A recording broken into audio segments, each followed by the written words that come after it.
খোপনগরে ফেরার পথে এক দুপুরে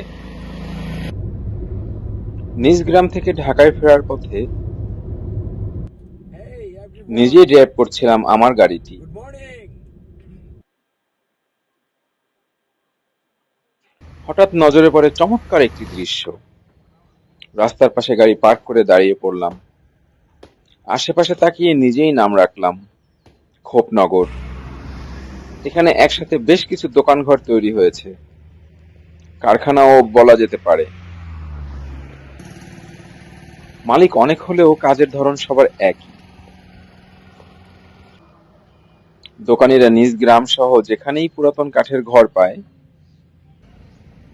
দাম ধরে তারা কিনে নিয়ে আসে।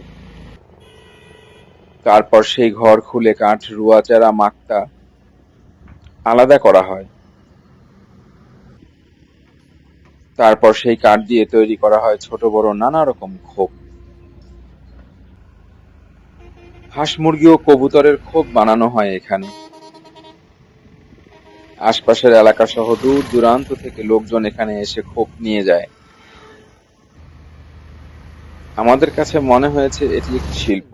মিডিয়ার কেউ ধরলি আমার মহাসড়কের পাশে হওয়ায় সবারই নজরে পড়ে এই খোপনগর। খোপ তৈরি হওয়ার অপেক্ষায় সারি সারি কাঠের স্তূপ। আমার কাছে ভালো লেগেছে। আপনার কাছে কেমন লাগলো জানাবেন। Thanks for watching.